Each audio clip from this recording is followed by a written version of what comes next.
प्रिय विद्यार्थियों, संस्कृतिकरण पर पिछले सत्र में हम श्रीनिवास द्वारा प्रस्तुत संस्कृतिकरण की अवधारणा की आलोचना के बारे में बात कर रहे थे।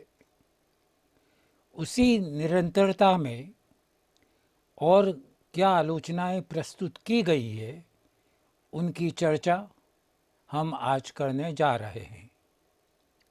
संस्कृति की एक आलोचना यह भी रही है कि यह परिकल्पना सार्वदेशिक नहीं है। देश के सभी भागों में यह प्रक्रिया स्पष्टतः दृष्टिगत नहीं होती है। श्रीनिवास स्वयं लिखते हैं कि निम्न जाति के ब्राह्मणों के रीति रिवाज, मूल्यों, संस्कारों को ग्रहण करने का प्रयास तो करती है, किंतु यह सैद्धांतिक तौर पर निषिद्ध है। इसी कारण संस्कृतिकरण की प्रक्रिया देश के किन्हीं भागों या समुदायों में भले ही सच हो, किंतु संपूर्ण देश में दृष्टिगत नहीं होती है।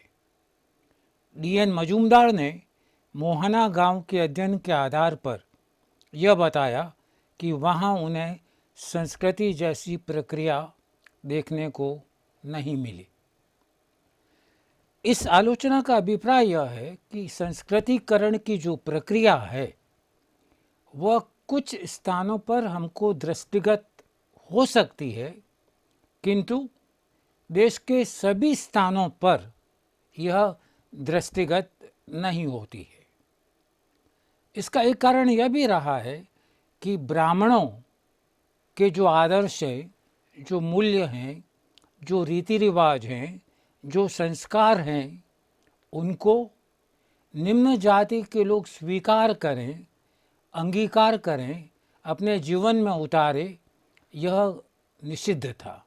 ऐसा करने का अधिकार उनको नहीं था।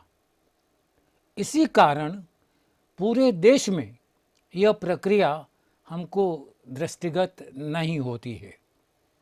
इसी बात की चर्चा करते हुए प्रोफेसर डी.एन. मजूमदार लिखते हैं कि संस्कृतिकरण की जो प्रक्रिया है वो मोहाना गांव में दृष्टिगत नहीं होती है। मोहाना एक गांव था जिसका अध्ययन प्रोफेसर डी.एन. मजूमदार ने किया था और वहां उन्हें संस्कृतिकरण जैसी कोई प्रक्रिया दृष्टिगत नहीं हुई थी। मजूमदार यह भी लिखते हैं कि निम्न जाति को उच्च जाति की संस्कृति अपनाने पर भी उच्च जाति की स्थिति प्राप्त नहीं होती थी। वे स्वयं एक प्रश्न उठाते हैं कि चमार, एक निम्न परिस्थिति की जाति, यदि ब्राह्मणों के अनुरूप आचरण करे तो क्या उसे ब्राह्मण जैसी स्थिति प्राप्त हो जाएगी? इसका उत्तर भी वे स्वयं देते हैं और कहते हैं ऐसा कभी भी नहीं होता है। वे यह भी लिखते हैं कि जातीय संस्तरण में जातीय गतिशीलता लंबवत न होकर क्षैतिज होती है। मजूमदार ने स्पष्ट शब्दों में कहा है कि यदि संस्कृतिकरण की प्रक्रिया निम्न जाति के लोग अपना भी लें, उनका अनुसरण कर भी लें, तो भी निम्न जाति को उच्च जाति की स्थिति प्राप्त नहीं हो सकती है। वे प्रश्न करते हैं कि क्या ऐसा हो सकता है, और खुद ही कहते हैं कि ऐसा नहीं हो सकता है। मजूमदार इस बात से भी सहमत नहीं है कि संस्कृतिकरण की प्रक्रिया में गतिशीलता लंबवत होती है। लंबवत का मतलब ये कि नीचे से ऊपर, ऊपर से ऊपर, ऊपर से ऊपर।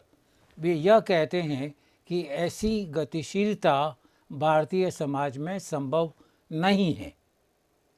वे यह कहते हैं कि लंबवत गतिशीलता के स्थान पर हमको क्षैतिज गतिशीलता की बात करनी चाहिए। इसी बात की व्याख्या करते हुए उन्होंने लिखा है कि प्रत्येक जाति में कई उपजातियां अपने को एक दूसरे से ऊंचा नीचा मानती हैं। इसी प्रकार क्षत्रिय, वैश्य और यहाँ तक कि अस्पृश्य जातियों में भी कई उपजातियाँ होती हैं, उनमें भी संस्तरण जैसी स्थिति देखने को मिलती है। उपजातियों में यह भी देखने को मिला है कि एक उपजाति संस्कृतिकरण के माध्यम से दूसरी उपजाति से उच्च स्थान प्राप्त करने के लिए संस्कृतिकरण की प्रक्रिया को अपनाती है। यह इस बात का द्योतक है कि गतिशीलता लंबवत न होकर क्षैतिज है।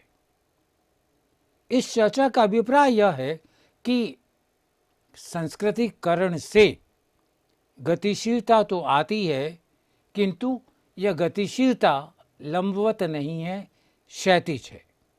मजूमदार लिखते हैं कि भारतीय समाज में जातियां और फिर प्रत्येक जाति में उपजातियां, इनको मिलाकर आप देखें तो इनकी संख्या हजारों में होती है। अब 4 मुख्य धाराएं, श्रेणियां, ब्राह्मण, क्षत्रिय, वैश्य, शूद्र, इनमें से प्रत्येक में सैकड़ों की संख्या में उपजातियां। ये उपजातियां जो होती हैं, इनमें भी ऊंच नीच का एक संस्तरण होता है।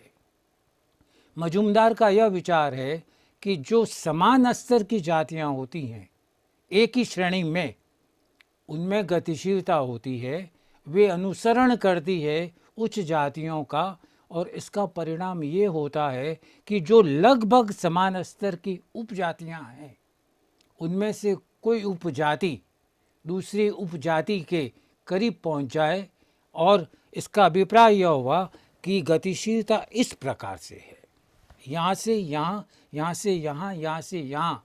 यह क्षैतिज गतिशीलता है, लंबवत गतिशीलता नहीं है, जिसकी की चर्चा प्रोफेसर श्रीनिवास ने की थी।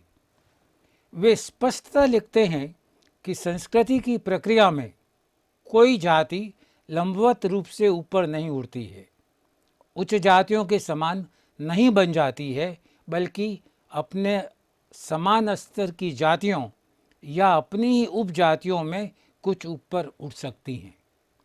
मजूमदार ये भी लिखते हैं कि श्रीनिवास का यह कथन कि निम्न जाति 1 या 2 पीढ़ी में शाकाहारी बनकर मद्यपान या मादक द्रव्यों के सेवन को छोड़कर कर्मकांड और द्विज जाति के मूल्यों और विश्वासों को अपनाकर जातीय संस्तरण में अपनी स्थिति को ऊंचा करने में समर्थ हो जाती हैं, यह सही नहीं है। आपको याद दिलाऊं, संस्कृतिकरण के बारे में चर्चा करते समय हमने इस बात पे विचार किया था, श्रीनिवास के इस विचार को हमने देखा था कि जो निम्न जातियां हैं वो शाकाहारी बन जाती हैं, उच्च जातियों का अनुसरण करती हैं, मादक द्रव्यों का सेवन छोड़ देती हैं, मद्यपान छोड़ देती हैं, और ऐसा करते करते 1-2 पीढ़ी में वे उच्च जातियों के समान बन जाती हैं, जातीय संस्तरण में ऊंचा स्थान ग्रहण कर लेती हैं। मजूमदार इस बात को स्वीकार नहीं करते हैं, क्योंकि वे कहते हैं कि लंबवत गतिशीलता तो संभव ही नहीं है। अगर कोई निम्न जाति यह सब करे तो अधिक से अधिक ये हो सकता है कि वे अपने समान स्तर की जातियों में अपनी परिस्थिति को ऊंचा उठा ले। वे लिखते हैं कि ऐसा करने पर वे न तो उच्च जातियों के समान स्थिति प्राप्त कर पाते हैं, न ही उनके समीप पहुंच पाते हैं। इसका अभिप्राय यह हुआ कि अगर निम्न जातियां खान पान, जीवन शैली, रहन सहन, शाकाहारी बनकर, मद्यपान छोड़कर, मादक द्रव्यों को छोड़कर अपने को ऊंचा उठाने का प्रयास करती हैं, तो जैसा मैंने अभी आपसे कहा कि वे उच्च जाति के न तो समीप पहुंच पाती है, न उनका अंग बन पाती है, वे केवल अपनी समान स्तर की जातियों के ही ऊंचा उठ पाती है। बी कपुस्वामी संस्कृतिकरण की प्रक्रिया को संदर्भ समूह से जोड़ते हैं। निम्न जाति के सदस्य जिस द्विज जाति का अनुसरण करते हैं वह उनके लिए संदर्भ समूह होता है। जाति व्यवस्था चूंकि जन्म आधारित है, एक बंद व्यवस्था है, इस कारण जिस संदर्भ समूह जिसका वे अनुसरण कर रहे हैं उसकी सदस्यता प्राप्त करना असंभव है। संदर्भ समूह समाजशास्त्र की एक बहुत ही महत्वपूर्ण अवधारणा रही है।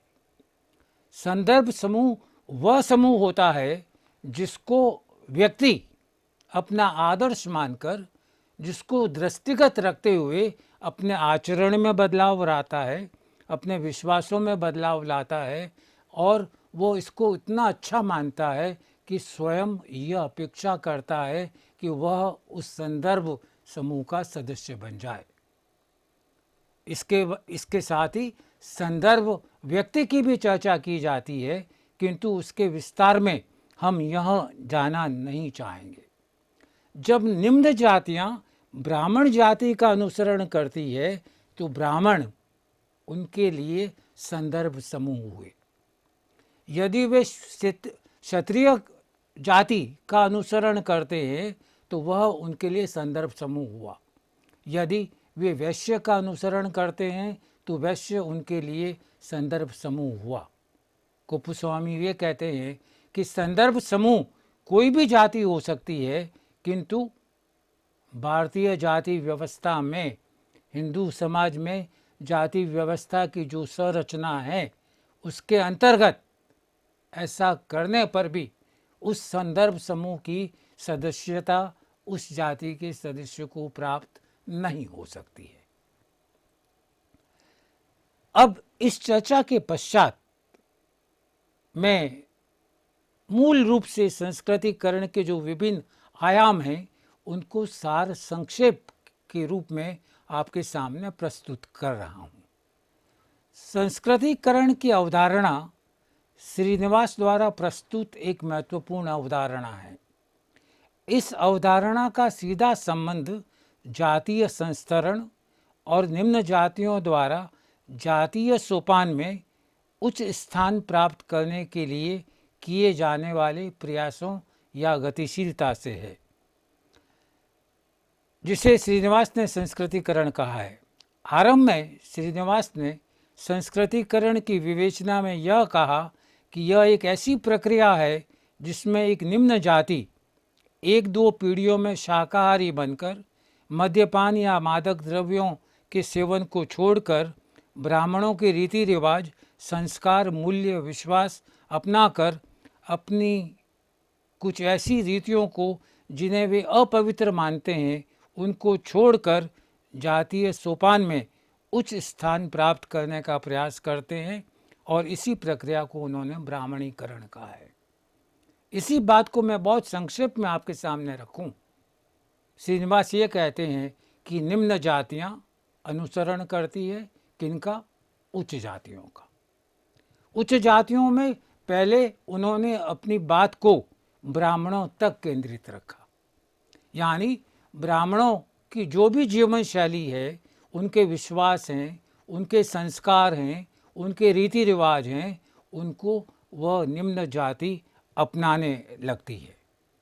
वह शाकाहारी बन जाती है, मांस खाना छोड़ देती है, और जो बातें उनमें अपवित्र मानी जाती थी निम्न जाति में, उन अपवित्र क्रियाओं को भी करना छोड़ देती है ताकि वे जातीय सोपान में ऊपर उठ सके। और चूंकि वे ब्राह्मणों का अनुसरण करती थी, इस कारण श्रीनिवास ने आरंभ में इस प्रक्रिया को ब्राह्मणीकरण कहा। संस्कृतिकरण बात का नाम है, पहले उन्होंने इसको ब्राह्मणीकरण कहा। प्रोफेसर श्रीनिवास ने स्वयं अपने अध्ययन से कुछ उदाहरण दिए हैं।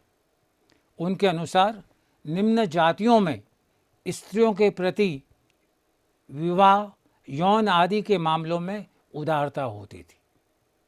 वे विवाह विच्छेद, विधवा पुनर्विवाह, यौन परिपक्वता के बाद विवाह की अनुमति देते थे। इसके विपरीत ब्राह्मण यौन परिपक्वता के पूर्व विवाह, विवाह को इनडिसोल्यूबल और विधवा पुनर्विवाह की इजाज़त नहीं देते थे। निम्न जाति के लोग उच्च स्थिति प्राप्त करने के लिए ब्राह्मणों के इन आचरणों का अनुसरण करने लगे। यह उदाहरण स्वयं श्रीनिवास ने अपने अध्ययन से दिया है।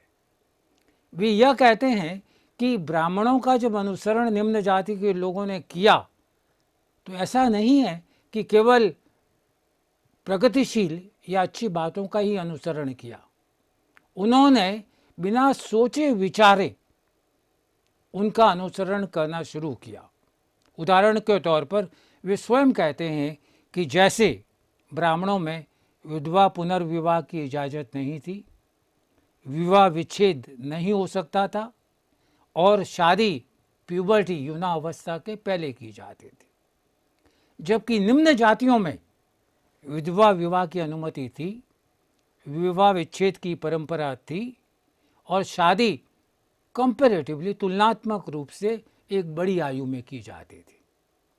अपनी इन बातों को छोड़कर निम्न जाति के लोगों ने ब्राह्मणों के रीति रिवाज को, इस परंपरा को अपने जीवन में स्वीकार कर लिया, यानी विधवा विवाह पर रोक लगा दी, विवाह विच्छेद पर रोक लगा दी और छोटी उम्र में विवाह करने लगे।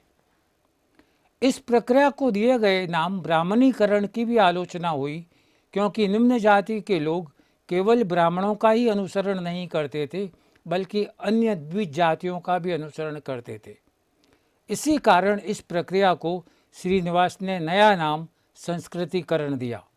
श्रीनिवास ने संस्कृतिकरण की अवधारणा में एक अन्य परिवर्तन यह भी किया कि उन्होंने निम्न जाति के साथ साथ जनजातीय समूह को भी इसमें सम्मिलित किया।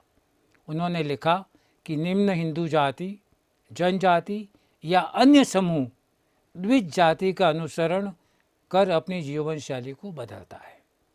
दो बातें इसमें कही गई है। एक बात यह कि प्रोफेसर श्रीनिवास ने जब पहले बात शुरू की तो उन्होंने इसको ब्राह्मणीकरण नाम दिया और केवल ब्राह्मणों के अनुसरण की बात की। बाद में उन्होंने स्वयं स्वीकार किया कि निम्न जाति के लोग केवल ब्राह्मणों का ही अनुसरण नहीं करते हैं बल्कि वे अन्य द्विज जातियों, क्षत्रिय, वैश्य का भी अनुसरण करते हैं और इसी कारण उन्होंने नाम बदला, ब्राह्मणीकरण की जगह इसको संस्कृतिकरण का नाम दिया। एक अन्य परिवर्तन श्रीनिवास ने अपनी धारणा में और किया। वह परिवर्तन यह किया कि पहले वे केवल निम्न जाति के द्वारा द्विज जातियों के अनुसरण की बात करते थे। कालांतर में उन्होंने इसके साथ साथ जनजातीय समूह और अन्य समूहों को भी जोड़ा। यानी अंतिम रूप से परिभाषा यह हुई कि संस्कृतिकरण एक ऐसी प्रक्रिया है जिसमें निम्न जाति या जनजाति या कोई अन्य समूह द्विज जातियों का अनुसरण करते हैं। संस्कृतिकरण की प्रक्रिया में निम्न जाति या जनजाति के लोग पाप, पुण्य, धर्म, कर्म, मोक्ष जैसे शब्दों का प्रयोग करने लगते हैं। ये जो शब्द हैं ये हिंदू धर्म शास्त्रों के मुख्य रूप से शब्द रहे हैं। जब वे द्विज जातियों का अनुसरण करने लगे तो उन्होंने इन शब्दों को अपने जीवन का भी भाग बना लिया। वे अनायास ही पाप, पुण्य, धर्म, कर्म, मोक्ष जैसे शब्दों को काम में लेने लगे। भील, संथाल, ओराव जनजातियों में भी संस्कृतिकरण की प्रक्रिया को स्पष्ट रूप से देखा जा सकता है। यहाँ पर जिन जनजातियों का नाम लिया गया है, भील, ओराव, संथाल, ये भारत की प्रमुख जनजातियाँ हैं। इनमें भी संस्कृतिकरण की प्रक्रिया स्पष्ट रूप से दृष्टिगत होती है। एक महत्वपूर्ण बात यह भी है कि संस्कृतिकरण की प्रक्रिया में गतिशीलता की इकाई व्यक्ति नहीं बल्कि समूह होता है तथा यह भी देखा गया है कि कई बार प्रभु जाति संस्कृतिकरण का संदर्भ होती है। यह बात अपने आप में बहुत महत्वपूर्ण है। हमको ये समझना चाहिए कि संस्कृतिकरण की प्रक्रिया की जो इकाई है वह व्यक्ति नहीं होता है, बल्कि समूह होता है। समूह का संस्कृतिकरण, परिवार का संस्कृतिकरण, एक व्यक्ति के संदर्भ में हम संस्कृतिकरण की बात नहीं करते हैं। दूसरी बात श्रीनिवास ने यह भी कही कि कई बार कोई विशेष प्रभु जाति, डोमिनेंट कास्ट, भी संदर्भ समूह हो सकता है। यानी संदर्भ समूह के संदर्भ में उन्होंने द्विज जातियों को छोड़कर ये कहा कि कुछ क्षेत्रों में प्रभु जातियाँ बहुत शक्तिशाली होती हैं, प्रभावशाली होती हैं, और उनका अनुसरण भी निम्न जाति के लोग करते हैं ताकि वे अपनी परिस्थिति को ऊंचा उठा सके। यातायात तथा संचार के साधन, आधुनिक शिक्षा, सामाजिक धार्मिक आंदोलन, इसने भी संस्कृतिकरण को बढ़ावा दिया है। कई धार्मिक आंदोलन ऐसे हुए जिन्होंने जाति व्यवस्था पे चोट की, छुआछूत पे चोट की, जाति व्यवस्था के द्वारा बनाए गए नियमों और प्रतिबंधों पर कुठाराघात किया। तो इस प्रकार सामाजिक धार्मिक आंदोलन जो हुए, उन्होंने निम्न जाति को प्रेरित किया कि वे उच्च जाति का अनुसरण कर सकते हैं। संचार के साधन, यातायात के साधन, इसके परिणाम स्वरूप व्यक्ति दूसरे व्यक्ति के संपर्क में आता है, समूह दूसरे समूह के संपर्क में आता है, वे दोनों एक दूसरे की जीवन शैली को अनुभव करते हैं, देखते हैं, और जब छोटी जातियाँ, निम्न जातियाँ ये अनुभव करती है दूसरों के संपर्क में आने के कारण, तो वे संस्कृतिकरण की ओर तेजी से अग्रसर होती है। इस कारण हम ये कहते हैं कि इन साधनों ने संस्कृतिकरण की प्रक्रिया को तेजी प्रदान की है।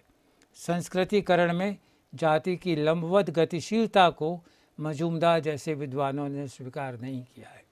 इसकी चर्चा हमने विस्तार से पहले भी की है। सार संक्षेप में यह बात बहुत ही महत्वपूर्ण ध्यान देने योग्य है कि गतिशीलता लंबवत नहीं है, क्षैतिज है।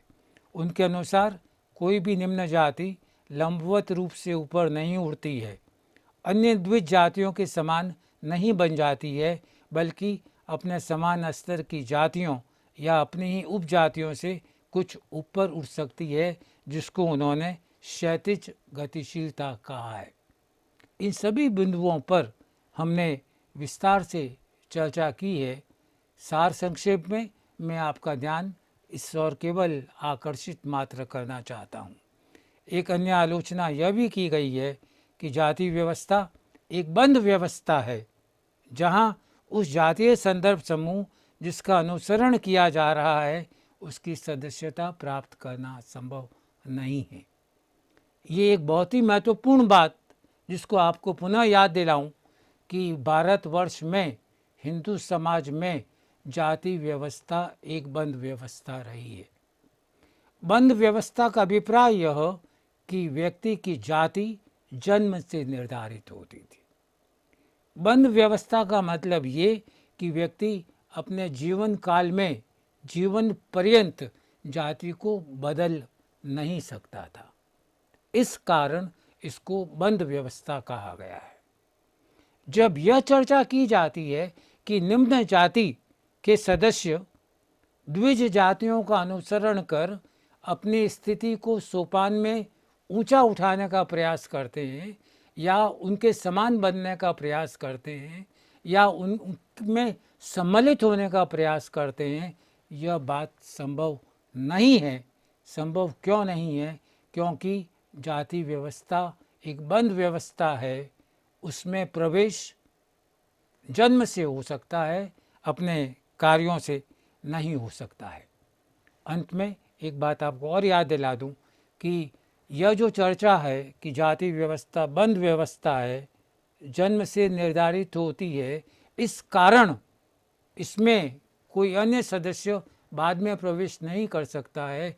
श्रीनिवास इस तर्क को नहीं मानते हैं। वे कहते हैं कि सैद्धांतिक रूप से आप कुछ भी कहें, व्यवहारिक रूप से जाति व्यवस्था इतनी कठोर व्यवस्था कभी भी नहीं रही है। प्रिय विद्यार्थियों, हमने संस्कृतिकरण के विभिन्न आयामों के बारे में चर्चा की। इतना अवश्य मानना चाहिए कि संस्कृतिकरण की जो अवधारणा प्रोफेसर श्रीनिवास ने प्रस्तुत की वह हमें गतिशीलता को समझने में बहुत अधिक मदद करती है और सामाजिक संरचना के में परिवर्तन के एक नए आयाम को हमारे सामने प्रस्तुत करती है।